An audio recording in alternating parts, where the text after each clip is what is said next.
भगवान श्री राम जो भगवान विष्णु के सातवें अवतार थे, जो त्रेता युग में अवतरित हुए थे। भगवान विष्णु भगवान शिव को अपना आराध्य मानते थे, जिस वजह से वह कभी भगवान शिव से युद्ध करने का विचार भी अपने मन में नहीं लाते थे।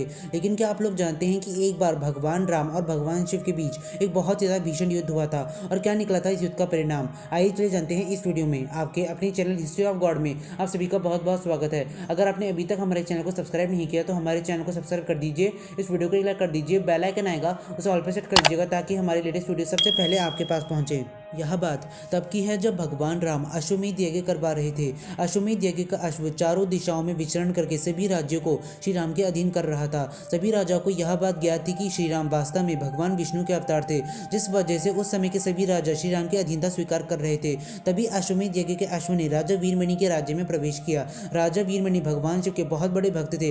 वीरमणि को भगवान शिव से यह वरदान प्राप्त था कि जब भी वे किसी संकट में होंगे तब भगवान शिव उनकी रक्षा हेतु अवश्य आएंगे। इसी वरदान की वजह से कोई भी राजा वीरमणि के राज्य पे कभी भी आक्रमण नहीं करता था। अश्वमेध यज्ञ के अश्व ने जब राजा वीरमणि के राज्य में प्रवेश किया, उस समय वीरमणि के पुत्र ने उस अश्व को पकड़ लिया। ऐसे में युद्ध होना तय हो चुका था। श्री राम की सेना का नेतृत्व शत्रुघ्न कर रहे थे। उनके साथ हनुमान जी और भरत के पुत्र पुष्कल भी थे। श्री राम की सेना वीरमणि की सेना को पराजित कर रही थी। तब वीरमणि ने भगवान शिव को सहायता के लिए बुलाया। तब भगवान शिव ने वीरभद्र, नंदी और अपने सभी गणाध्यक्ष को भेजा। एक और श्री राम की सेना थी और दूसरी ओर भगवान शिव की सेना थी। भगवान शिव की सेना धीरे धीरे करके श्री राम की सेना को पराजित कर रही थी। जो वीरभद्र थे उन्होंने शत्रुघ्न को युद्ध में मूर्छित कर दिया था और भरत के पुत्र पुष्कल का सर उसके धड़ से अलग कर दिया था।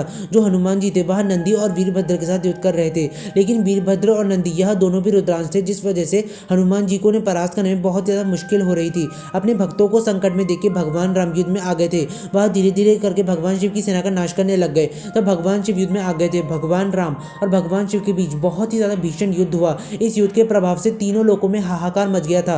बहुत समय बीत जाने के बाद भी जब इस युद्ध का कोई परिणाम नहीं निकला, तब भगवान राम ने भगवान शिव के महाप्रलयंकारी पाशुपत अस्त्र का आह्वान किया। तब श्री राम ने महादेव से कहा कि इस अस्त्र के प्रयोग से त्रिलोक में कोई पराजित हुए बिना नहीं रह सकता। इसीलिए हे महादेव, आप ही की आज्ञा से और आप ही की इच्छा से मैं इस महान अस्त्र का प्रयोग आपके ऊपर करने वाला हूँ। ये कहते हुए श्री राम ने वो महान दिव्यास्त्र भगवान शिव पे चला दिया। वो अस्त्र सीधा महादेव के हृदय स्थल में समा गया। भगवान शिव से बहुत ज्यादा संतुष्ट हुए। उन्होंने प्रसन्नता पूर्व श्री राम से कहा कि आपने युद्ध में मुझे संतुष्ट किया है, इसलिए आप मुझसे जो चाहे वो वर मांग लीजिए। इस पे जो श्री राम थे उन्होंने कहा कि हे महादेव, यदि आप मुझसे प्रसन्न हैं तो आप मेरे भाई भरत के पुत्र पुष्कल सहित असंख्य योद्धा जो वीरगति को प्राप्त हुए उन्हें कृपया कर पुनर्जीवित कर दीजिए। महादेव ने कहा तथास्तु। इसके बाद शिव की आज्ञा से राजा वीरमणि ने यज्ञ का अश्व श्री राम को लौटा दिया और श्री राम ने भी वीरमणि को उनका राज्य सौंप दिया। फिर वह शत्रुघ्न के साथ पुनः अयोध्या लौट गए। दोस्तों, आशा करते हैं आप सभी को हमारी यह वीडियो पसंद आई होगी। अगर पसंद आई तो इस वीडियो को ढेर सारा प्यार दीजिएगा। अगर अनजाने में हमसे कोई गलती हो गई हो तो हमें माफ कर दीजिएगा। बहुत जल्द मिलेंगे